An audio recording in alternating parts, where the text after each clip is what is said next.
The ballroom candles still flickered against polished mirrors in Vienna, their warm light dancing over a face the court once called flawless. Archduchess Maria Amalia of Austria, born to the Habsburg throne, sat before her dressing table, her skin pale as porcelain, her lips a soft blush of rose. But the glow was a lie. Beneath the powder lay something far darker, a slow, invisible poison sinking into her blood with every brushstroke of her morning ritual. Lead, silent, patient, deadly. Was it vanity that killed her? Or was it the quiet cruelty of a court that demanded perfection at any cost? Tonight, we open the door to a death the empire never dwelled upon. One hidden beneath lace, jewels, and the white dust of fashion. This is the story of Maria Amalia, the Habsburg beauty who was buried not only by time, but by the very powder that crowned her flawless. Maria Amalia of Austria was born on October 22, 1701, inside the Hofburg Palace in Vienna. A sprawling Baroque labyrinth of marble halls, gilded ceilings, and corridors scented with beeswax and incense. She was the youngest daughter of Emperor Joseph I and Empress Wilhelmine Amalia of Brunswick-Lüneburg. Arriving in the world not as a mere child, but as a living embodiment of dynastic promise, her birth was greeted with cathedral bells and cannon salutes. The empire rejoiced not because another Habsburg had been born, but because every royal birth was a reassurance that the family's grip on Europe's thrones would endure. From her earliest days, Maria Amalia's world was one of silks and ceremony. The Hofburg was not just a home. It was a theater where every curtain, every candle, every bow of a courtier was part of a centuries-old performance. She learned to walk under the watchful eyes of governesses dressed in stiff brocade. Her first steps taken not on a nursery floor, but on the polished parquet of a reception room large enough to swallow entire houses. Her toys were miniature carriages carved from ivory, dolls with porcelain faces, and gilded prayer books bound in velvet. Even the air she breathed was curated, perfumed with lavender from the imperial gardens. But in the Habsburg court, affection was measured in protocol, not in embraces. Her father, the emperor, was a distant figure, more a symbol than a presence. Seen in flashes during formal audiences, his robes heavy with gold thread. Her mother was a figure of poise and restraint, instructing her daughters not only in piety and languages, but in the subtle art of holding one's face perfectly still under scrutiny. Even as a child, Maria Amalia understood that she was being prepared for display, like a jewel to be set in a crown, whose design she did not control. The expectations were clear. She would marry advantageously, strengthen alliances, and embody the refinement of the Habsburg name. Her tutors spoke to her not as a child, but as a future emblem of imperial dignity. Lessons in Latin and French were paired with hours of court etiquette. How to sit without wrinkling one's gown, how to lower the eyes just enough to appear demure, how to enter a room so silently that the sound of silk was the only announcement. Yet beneath the grandeur, shadows stirred early. In 1711, when Maria Amalia was just 10 years old, her father died suddenly of smallpox. The death shook the foundations of the court. The crown did not pass to her elder sister, nor to her mother, but to her uncle, Charles VI, a shift that instantly changed her family's place in the imperial hierarchy. Overnight, she and her mother went from the heart of power to its quiet periphery. They remained in the Hofburg, still surrounded by all the trappings of royalty, but their political significance dimmed. The palace that had once felt like the center of the world now seemed like a gilded cage. The same corridors she had run through as a child now carried the echo of other people's power. The tapestries still depicted battles won by her ancestors, but the victories felt distant, belonging to a lineage in which she was now a side branch, not the main stem. For a young Archduchess, this shift was subtle but profound. The court still bowed when she entered, still spoke to her in the hushed tones reserved for royalty. But the undercurrent had changed. She was no longer a potential queen, but a spare piece in the Habsburg puzzle, a princess without a throne in her future. And yet, the rituals of imperial life did not relent. Maria Amalia continued her education, perfecting her embroidery, her harpsichord playing, her calligraphy. She learned the elaborate dances performed at court balls, each step choreographed to reinforce hierarchy, the highest-ranked nobles at the center, the lesser ones orbiting like planets around the sun. She learned that a smile could be a weapon, that silence could be more cutting than words, and that in Vienna, appearances were not just important, they were everything. Still, in quiet moments, watching snow fall through the high windows of the Hofburg, or walking the manicured gardens under her mother's watchful gaze, Maria Amalia must have felt the tension between her life's comfort and its confinement. She was wrapped in velvet, yes, but also in invisible threads of duty and expectation, woven so tightly that she could barely see where her own desires might begin. Her childhood, gilded and guarded, had been designed to shape her into the perfect ornament for a marriage that might never come. And as she stepped into adolescence, she carried with her both the privilege of her birth and the first faint ache of displacement. A knowledge that even in the heart of empire, one could be close to the throne, yet utterly powerless. It was in these years, still glowing with youth, that the seeds of her later tragedy were quietly sown, not by scandal or betrayal, but by the relentless machinery of court life, where the worth of a woman was measured in beauty, alliances, and the ability to stand still while the world shifted around her. In the intricate web of European politics, a Habsburg princess was not merely a daughter or a sister. She was currency.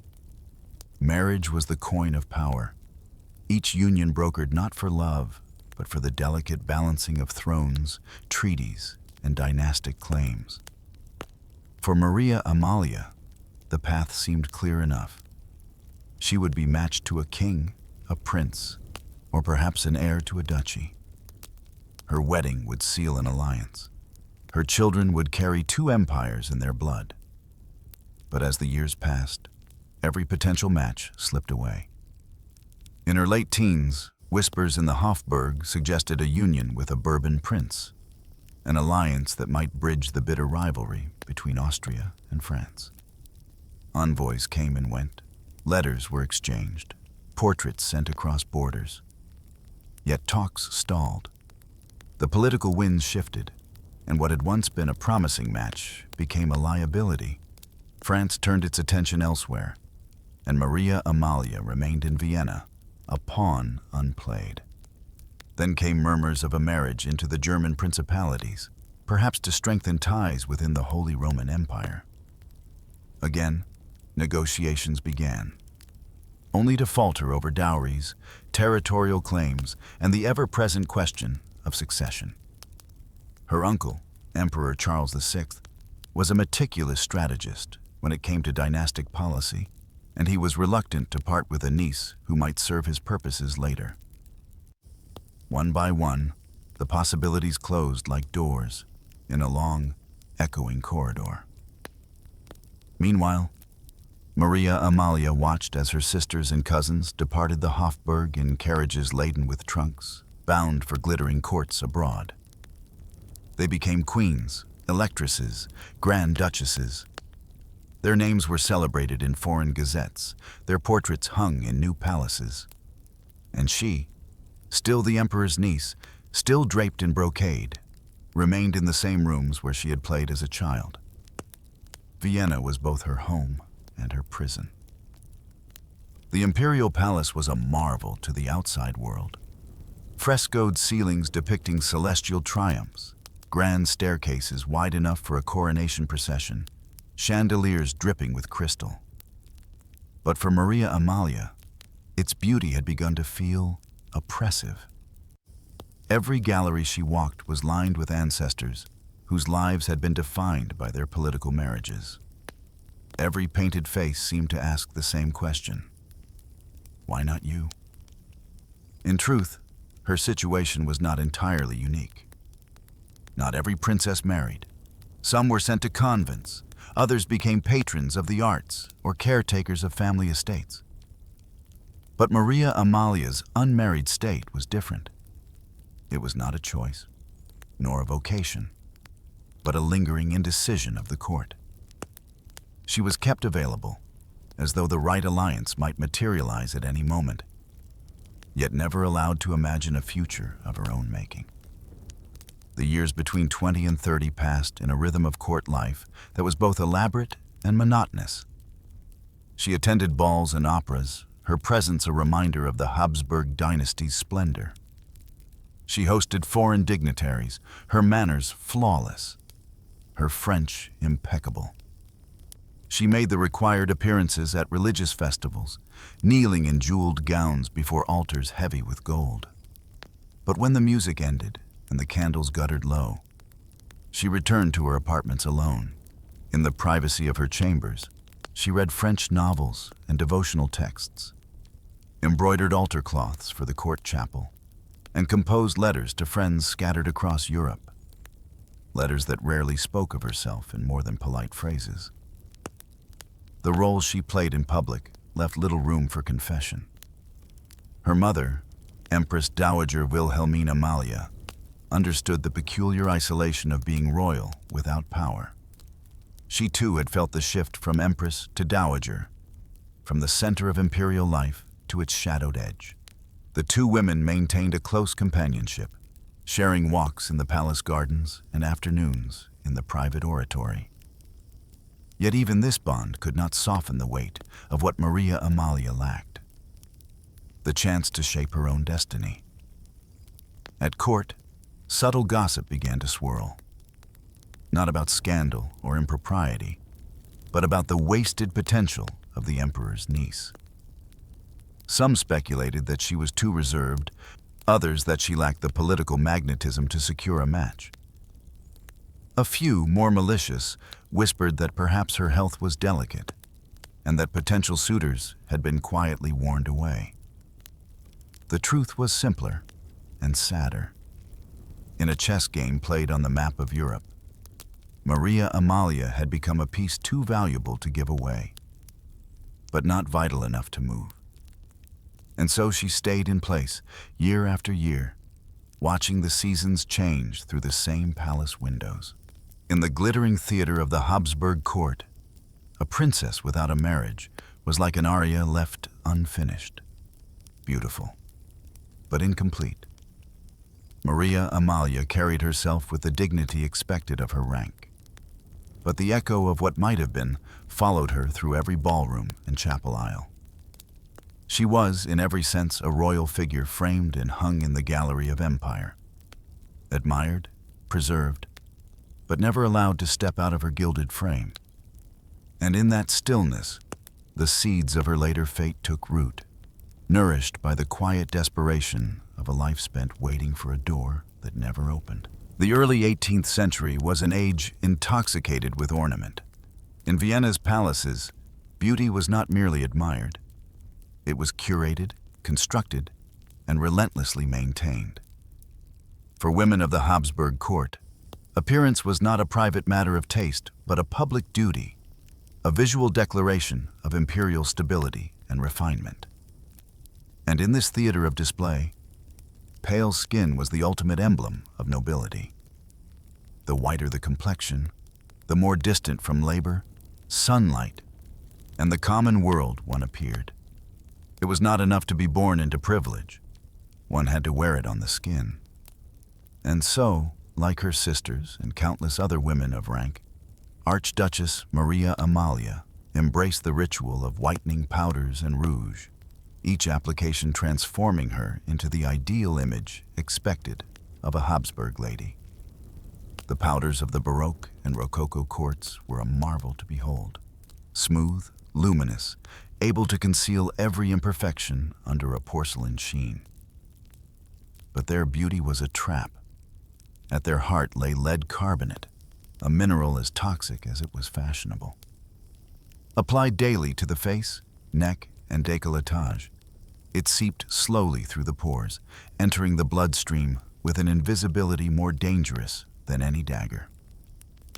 Maria Amalia could not have known the science. To her, the powders were part of the same courtly arsenal as jewels and embroidery, a necessity, not a choice. Each morning, maids dressed in fine livery would bring the carved ivory boxes to her dressing table, their contents pale as moonlight. The ritual was meticulous. The soft tap of the powder puff against her cheek, the faint cloud rising in the air, the way the mirror seemed to flatter her instantly. The transformation was intoxicating. Under the candlelight of a ball, her face would glow flawlessly, the powder masking fatigue, concealing the faint lines of age.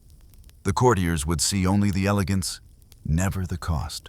Compliments followed her in the galleries and reception halls. Her skin compared to snow, alabaster, ivory. Each word a subtle reinforcement that this was who she was meant to be.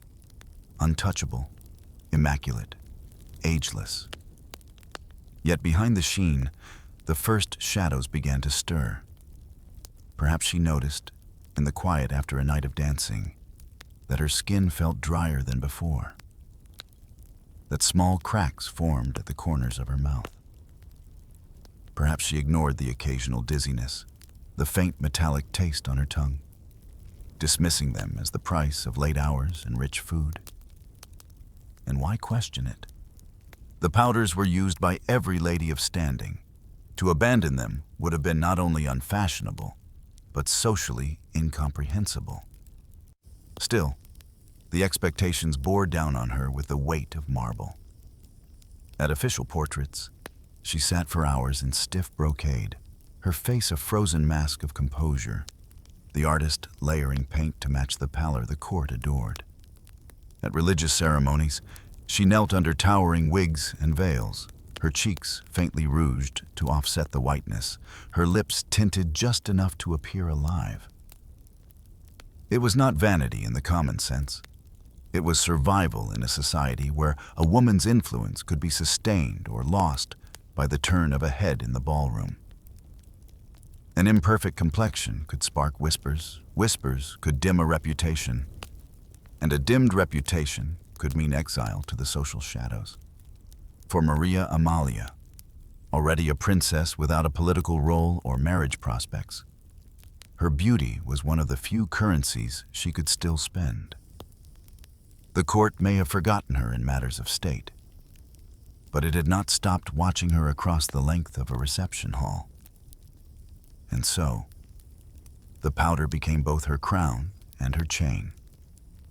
There was an irony in the way the very substance that elevated her in the eyes of others was also undermining her from within.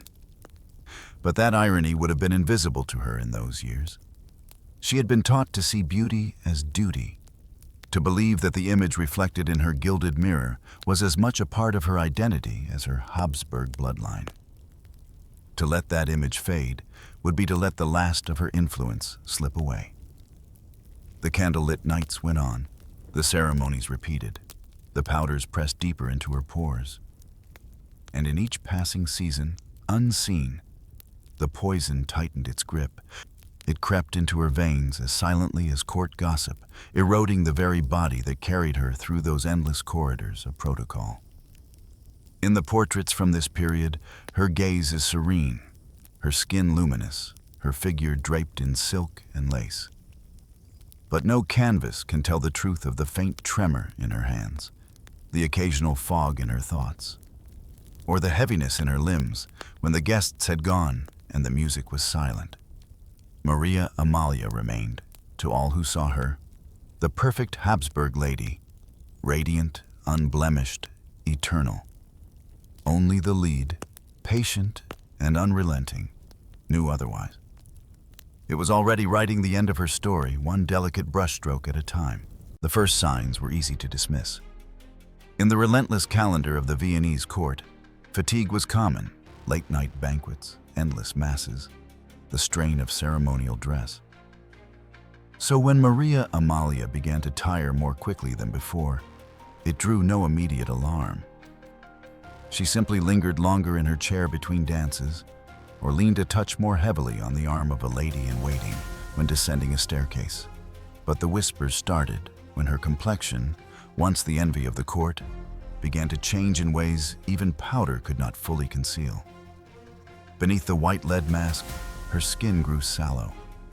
The vibrant flush in her cheeks faded to a muted gray pink, as though the color itself were leaching from her blood. Then came the stomach pains. Deep, twisting cramps that struck without warning during receptions or dinners. At first she would excuse herself quietly, retreating to her chambers with a polite nod, returning later as though nothing had happened. But the episodes grew more frequent, the pain more severe. Her appetite faltered. Some days she barely touched the elaborate dishes served at court. Her plate left with only a few forkfuls disturbed. Other days, she forced herself to eat, only to spend the night in restless discomfort. Her hair, once thick and arranged in elaborate coils beneath the powdered wigs, began to thin. Loose strands clung to her combs in the morning. Maids swept them discreetly from the dressing table before anyone could see. And still, the powder was applied layer upon layer to ensure that to the public eye, nothing had changed. The imperial physicians, bound as much by tradition as by science, offered diagnoses steeped in the language of humors and vapors. An imbalance of the bile, they said. Weakness of the blood. They prescribed warm wine infused with herbs, purgatives to cleanse the system, and even small doses of mercury, ironically adding yet more poison to a body already burdened by lead. None of it helped. By now, those closest to her could see the effort it took simply to endure the day. At court banquets, she remained seated longer than protocol allowed, sipping water instead of wine. At public masses, she sometimes swayed faintly during the kneeling prayers, her ladies discreetly bracing her elbows. Yet she never openly complained. In the strict etiquette of the Habsburg court, illness was a private matter, not to be paraded before the empire. And so, she smiled. She stood for portraits. She attended the fetes and operas when required. But in the candlelit privacy of her apartments, the facade slipped. There she could allow herself to rest in bed for hours, curtains drawn, the heavy scent of roses from her bedside vase unable to mask the metallic tang that seemed to cling to her breath. Still, the demands of image were relentless. If her hand trembled slightly while lifting a wine glass, it was passed off as the chill of the hall. If her steps faltered, her ladies adjusted their pace to match. It was not only vanity that kept her from revealing the truth. It was survival in a court where weakness was rarely forgiven. And yet, the evidence of her decline became harder to hide. The pale radiance of her youth, preserved for decades by lead powder, now appeared brittle, almost ghostly. In certain lights, her lips seemed bluish, her eyes slightly unfocused. Visitors began to comment in carefully coded language on her delicate condition. The irony was sharp. The very powders that had given her the appearance of perfect health now trapped her in the need to use them more than ever, to cover the signs they had helped cause. Without them, the court would see the truth written across her face. The hollowed cheeks, the gray tinge, the shadows under her eyes. With them, the poison continued its slow, quiet work. It is easy, from the vantage of history, to wonder why she did not stop. But in her world, abandoning the beauty regimen would have been more than a personal choice. It would have been a public statement, an admission that the Archduchess was fading. And once the court sensed a decline, the gossip would spread faster than any cure. So she kept the mask in place. Even as her body grew weaker, she continued to attend the ceremonies, to glide across the marble floors in gowns heavy with embroidery, her powdered face lit by chandeliers.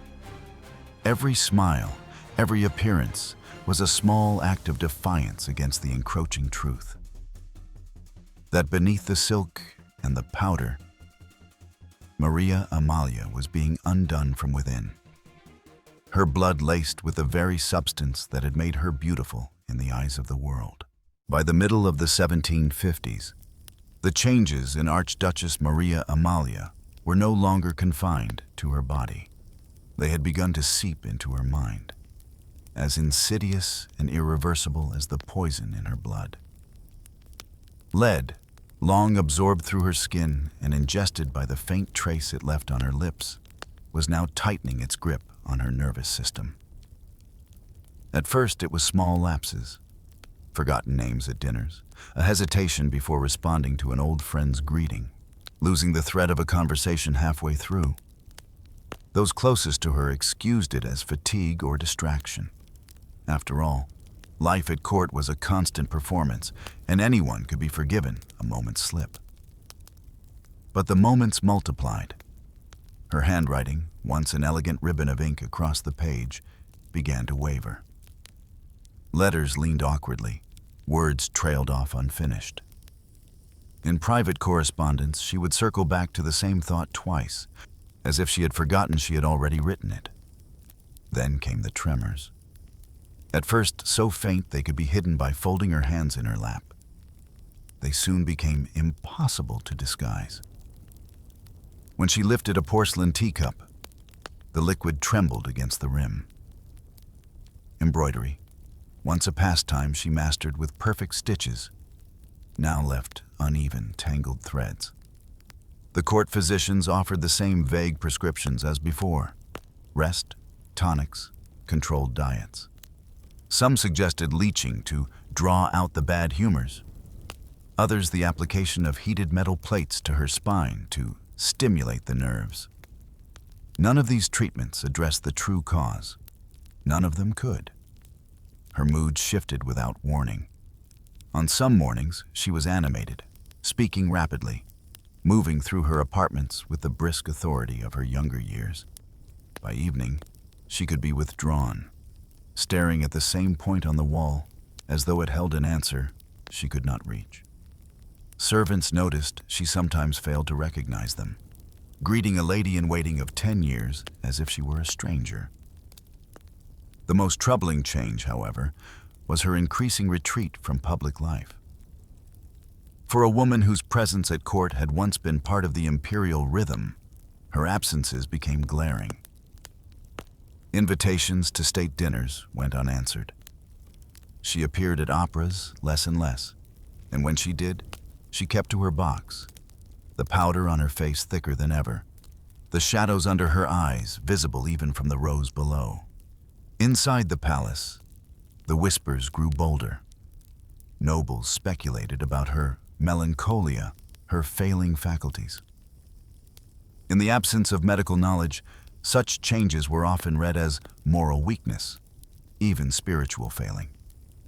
Some suggested she was withdrawing in piety, preparing for a cloistered life. Others, less charitable, claimed her mind was unsound. In truth, Maria Amalia was likely experiencing the neurological effects of chronic lead poisoning, memory loss, mood disorders, muscle weakness, and a creeping fog that dulled both thought and sensation. But in an era that did not understand toxins beyond the obvious poisons of the apothecary, these symptoms could only be folded into the existing language of decline, age, sorrow, divine will. Her apartments, once a lively hub of music and conversation, grew quieter. Curtains were drawn earlier in the day. The mirrors, perhaps at her request, were covered more often, as though she no longer wished to see the changes in her own face. Visitors described a stillness in her rooms that was heavy rather than peaceful, the kind of air one enters softly, instinctively lowering the voice. And yet, the mask of formality persisted. When she did receive guests, she spoke with the measured politeness drilled into her since childhood, even if her eyes occasionally wandered or her hand rested too long on the arm of her chair to steady itself. She wore her jewels, arranged her hair, and ensured her gowns were as finely made as ever. Though the effort it took to achieve these appearances was growing visibly heavier. By now, her world had narrowed to a few trusted attendants and the slow passage of hours within the same walls she had known since girlhood. Outside, Vienna moved on. New alliances were forged. The court prepared for fresh ceremonies, and younger faces began to claim the attention she once commanded. It is a cruel irony that while lead poisoning was dimming her memory, it could not erase the knowledge that she was fading from relevance. In moments of clarity, she must have felt the dual weight of her illness and her invisibility. An Archduchess of the Holy Roman Empire reduced to a shadow in her own palace. And all the while, the poison worked on, quiet and patient, eroding her body and mind in tandem. What had begun as the daily ritual of a court lady, the brush of powder, the glow of candlelit perfection, was now revealing itself as a slow, elegant kind of execution. By the winter of 1756, the signs that had once been discreet were now undeniable. Archduchess Maria Amalia, once the poised and luminous daughter of an emperor, could no longer summon the strength to maintain the illusion. Her steps had grown uncertain, her frame lighter, as if the silks and brocades she wore might carry her away if the wind rose in the corridors. In early December, she began to spend most of her hours confined to her apartments. The grand windows of the Hofburg were frosted over, muting the pale winter light. Inside, the air was warm from the constant fire, yet heavy with the scent of beeswax, lavender sachets, and the faint metallic tang that clung to her breath.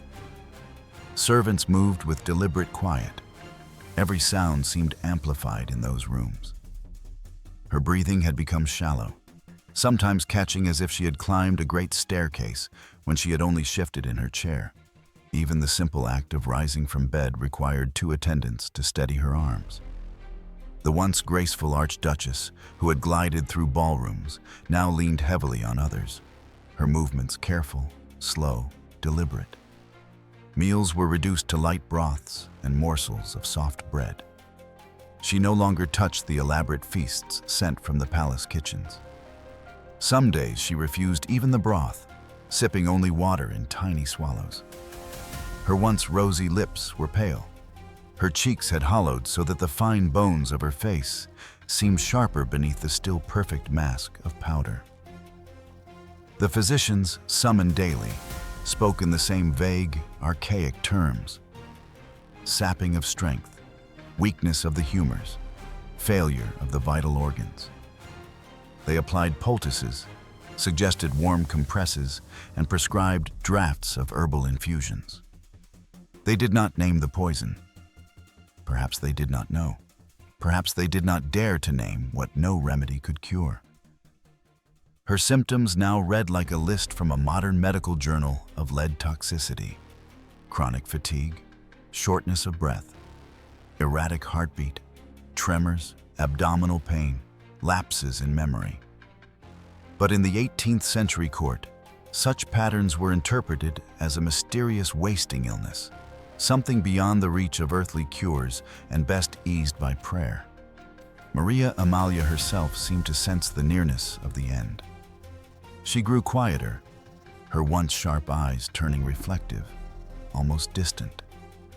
When she spoke, it was often to recall moments from her youth, walking in the gardens with her sisters, riding in the open fields beyond Vienna, watching the imperial regiments parade in the courtyard. Sometimes she would pause mid-story, her gaze settling on the fire as though the memory had carried her away entirely. In her final week, she could no longer attend Mass in the palace chapel. Instead, the court chaplain came to her rooms, reading softly from the Psalms. The flicker of candlelight caught the gilding on the small crucifix she kept at her bedside, its surface worn smooth from years of touch. On the night of December 10th, her condition worsened. She was feverish, her pulse irregular, her breath rattling faintly. Attendants kept vigil at her bedside, changing the damp cloths on her forehead, whispering prayers under their breath. She drifted in and out of consciousness, murmuring words that were sometimes coherent, sometimes fragments lost to the haze. The morning of December 11th came cold and gray. Snow had fallen in the city overnight, muffling the sounds of carriages and bells beyond the palace walls. Inside her chamber, the air was still, the only movement the rise and fall of her breath. Shortly before midday, she stirred, opening her eyes to look toward the window. Her lips moved in what might have been a prayer or a farewell. And then, quietly, without struggle, she exhaled for the last time. The official cause recorded in the court annals was multi-organ failure brought on by a long illness. No mention was made of lead or of the powders that had been part of her daily ritual for decades. To the public, she was simply another royal whose passing was to be mourned with dignity and brevity. But for those who had watched her decline, the truth was less abstract. They had seen the slow transformation, how the luminous young princess became a pale shadow of herself, how the very symbol of her beauty became the instrument of her undoing. Maria Amalia was 55 years old. She left no children, no political legacy, no lasting mark on the affairs of state. Yet within the stillness of her final days was a quieter, more haunting legacy. A life lived entirely within the confines of duty, expectation, and the relentless standards of beauty that, in the end, claimed her life. Her death closed a chapter not only for her family, but for a court that had watched one of its own fade under its gaze. And in the cold December light, as the snow fell over Vienna, the palace mirrors reflected nothing but the flicker of candles and the empty chair where the Archduchess had once sat, powdered and perfect, never knowing that perfection had a price. The bells of St. Stephen's Cathedral tolled not in triumph, but in an aching, deliberate rhythm, each note a stone dropped into the still water of Vienna's grief. The winter air bit against the cheeks of mourners gathered along the streets, their breaths rising like pale ghosts into the sky. Behind shuttered windows, the city's poor whispered her name in tones that mixed reverence with distance. After all, Maria Amalia had lived in a sphere they could only imagine, and died in a manner they would never understand. Her coffin, draped in the imperial colors of black and gold, was borne on a carriage whose wheels rolled slowly over cobblestones still slick with morning frost. The horses, adorned with black plumes, seemed to move with a sentience of their own, each step measured as if they too carried the weight of an ending. Guards flanked the procession, their halberds gleaming faintly, yet even they could not hold back the silence that pressed against the onlookers like a fog. Inside the cathedral, the air was heavy with the scent of incense and melting wax. High above, the vaulted ceilings caught the chant of the choir and sent it spiraling into the dim recesses, where shadows pooled like unspoken regrets. Her body lay in an open casket for the final viewing, a pale vision swaddled in silk, her face powdered to perfection one last time. There was no sign of the lead that had seeped into her bones, no evidence of the slow betrayal her beauty regimen had dealt her. Death had given her back her stillness, if not her years. The court attended in layers of black, their jewels dulled by mourning veils. Charles VI stood near the front, his expression a mask carved from centuries of royal restraint, though those who knew the family whispered of his guilt. It was he who had signed the expenditures for the powders and creams imported from Venice. It was he who had maintained the standards that defined her presence at court. Whether that guilt was real or merely projected onto his stoic figure, no one dared to say aloud. A eulogy was read, not of her passions or her private joys, for those were not for public consumption, but of her virtues as a daughter of Austria. Her piety, her composure, her unerring commitment to the dignity of the Habsburg name. Nowhere was there mention of the fatigue that shadowed her final years, or the headaches that forced her into darkened rooms, or the doctor's puzzled glances as her health withered without clear cause. History, as always, preferred the neatness of ceremony to the messiness of truth.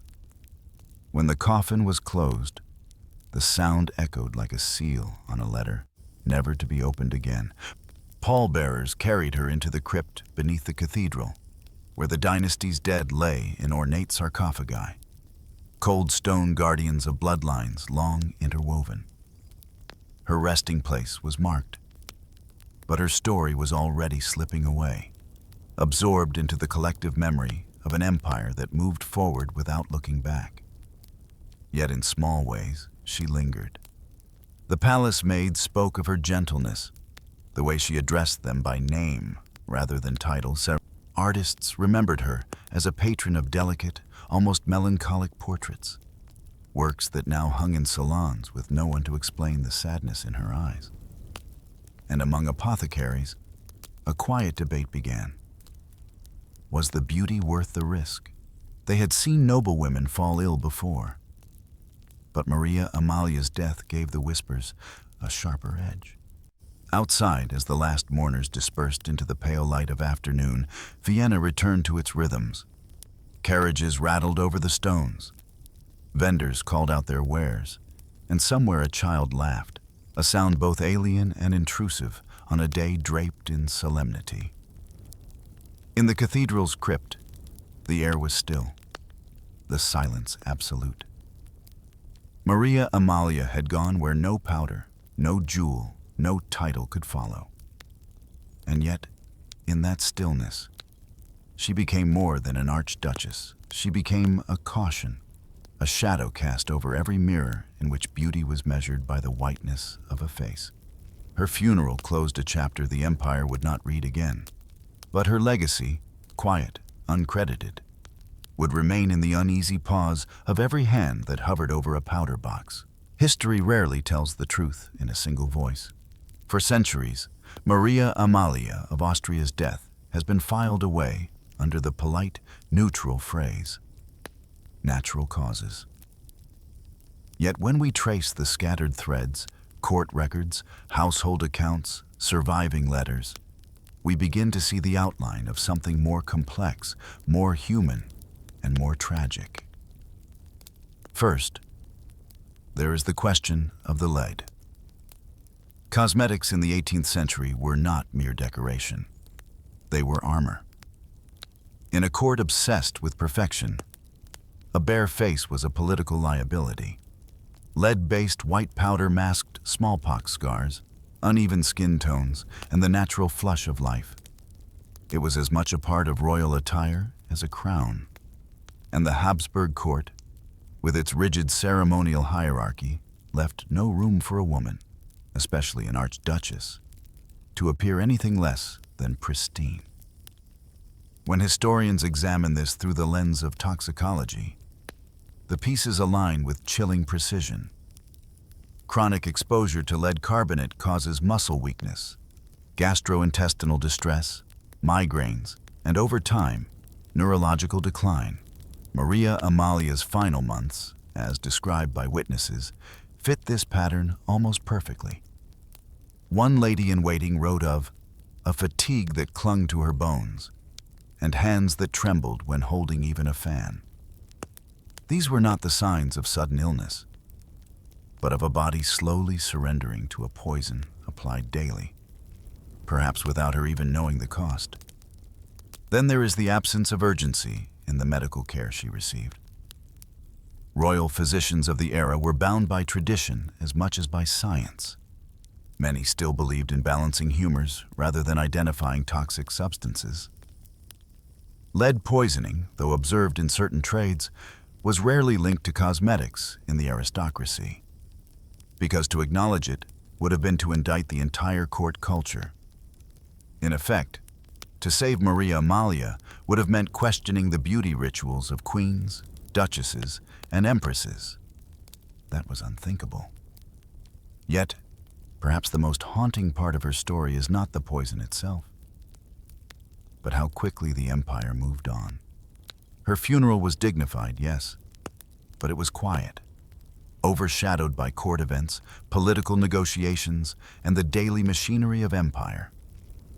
In the Habsburg family archives, her name appears in long lists of deceased relatives, each given the same brief, sterile notation. No mention of the slow death, the withering, the suffering, just the fact of her absence. This erasure is not unusual in royal history. Women who did not marry, who did not produce heirs, who did not cause scandal.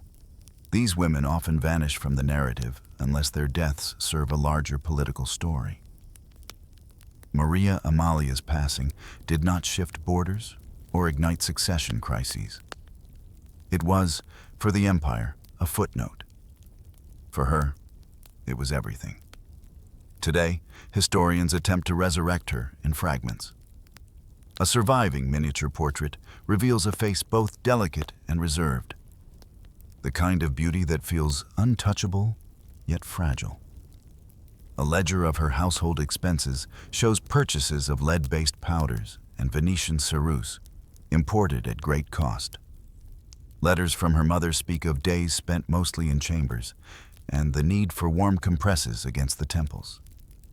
From these scraps, a picture emerges, not of a forgotten woman, but of a life slowly distilled into ceremonial appearances, restrained joys, and a private struggle no one dared to name aloud. When we look back now, we cannot undo the silence that followed her, but we can at least tell the truth. The empire's polished image came at a price, and sometimes that price was a human life. Maria Amalia's tragedy is a reminder that power often demands sacrifices so subtle, so ingrained, that the victims themselves may never see the blade until it has already fallen. In the end, her story is not only about a poison in powder, but about the quiet machinery of expectation, the way beauty can be weaponized, the way tradition can smother compassion, and the way history can lose a voice simply because it whispered instead of shouted. By unearthing her story now, we return to her what was taken, not her life, but her place in the record, and perhaps a measure of justice in remembrance. History often wraps itself in marble and gold, giving the illusion that those who lived within palaces were somehow insulated from the fragility that stalks the rest of us. But the truth is far less kind. In Maria Amalia's story, we find no grand betrayal, no violent assassination, no exile into snow-covered wastelands, only the slow, unremarkable decay of a body quietly undone by its own world's idea of beauty. That is its own kind of tragedy. The absence of drama does not mean the absence of suffering. She was born into a family that believed perfection was a duty, not an option. From the moment she could walk, she was dressed for presentation, her appearance curated like a gallery piece. Every smile had to be measured, every gesture rehearsed, every imperfection corrected. Over decades, that silent demand became the constant background hum of her life. And so, when lead powder, fashionable, expensive, and endorsed by every salon in Vienna, promised an even more flawless surface, she accepted it without question. Why wouldn't she? It was what everyone did. It was what the court expected. And in those glittering rooms, the immediate reward of approval outweighed any unseen danger. But beauty is a cruel currency. It spends itself quickly and demands constant replenishment. For Maria Amalia, the cost was not simply her health, it was her time. Each morning, each evening, She painted the same mask onto her skin, even as her body began to rebel. Headaches, fatigue, trembling hands. These were not seen as warnings. They were simply inconveniences to be covered with more powder, more composure, more willpower. This is where her story reaches beyond one woman's fate and speaks to anyone who has ever felt the need to mold themselves into an image for others. The palace may seem far away from our own lives, but the pressure is not. We too live in a world that praises the surface, that rewards the well-packaged version of a person, while quietly ignoring the unseen cost. Maria Amalia never declared rebellion. She did not smash the mirror or throw away the powder box. She met her end, still dressed in silk, still bearing the silent mask of a court lady. And yet, her life remains a cautionary tale. Not because she refused the system, but because she followed it too well. Perhaps that is why her death was so easily overlooked. There was no scandal to force her into the history books, no political drama to demand chroniclers write her name. She slipped into the ground as quietly as she had lived, leaving behind a faint perfume of memory in the corridors of the Hofburg Palace. But even in silence, stories have power, and the telling of hers is a small act of restoration, a way to return her humanity to a name otherwise confined to genealogical charts. We can no longer undo what the lead did to her body, but we can refuse to let the world remember her only as a title, a portrait, a flawless face that hid a slow death. In the end, Maria Amalia's story is not just about beauty or poison or the strange vanities of the 18th century. It is about the human cost of being shaped to fit a mold that does not care whether you survive it. And it is a quiet reminder that even the softest tragedies deserve to be heard. Because if history is only the loud, the violent, the victorious, then it forgets most of us. And if Maria Amalia's name is to be spoken at all, let it be spoken not as a curiosity in a court diary, but as a woman who lived, endured, and left behind a lesson. One that whispers, even now, beauty should never cost a life. In the end, Archduchess Maria Amalia's story is not simply about a woman who died from lead poisoning. It is about the fragile human cost of perfection. It is about how beauty, when dictated by the expectations of others, can become a weapon turned inward. And it is about how history remembers, or chooses to forget, those whose tragedies do not fit neatly into the grand narratives of war and politics. Her life was a quiet one. No great battles, no revolutions, no scandals to fill the gossip sheets of Europe. And perhaps that is why, when she died, the empire moved on without a ripple. But every powder box she opened, every mirror she faced, was part of a slow ritual that became her undoing. She deserved more than silence. She deserved to be remembered not as a symbol of royal elegance, but as a woman who lived under the unrelenting pressure of appearance, bound by the unspoken rules of her time. If her story reaches you today, let it be a reminder. Sometimes the most dangerous poisons are not in the chalice, but in the customs we never dare to question. This was Died from Lead Poisoning at 55, the forgotten end of Archduchess Maria Amalia of Austria. If you want more stories from the shadows of history, the ones buried beneath official portraits and gilded frames, subscribe to Dark Ages Unveiled. Because history is not just about the rulers who changed the world. It's also about those the world quietly erased.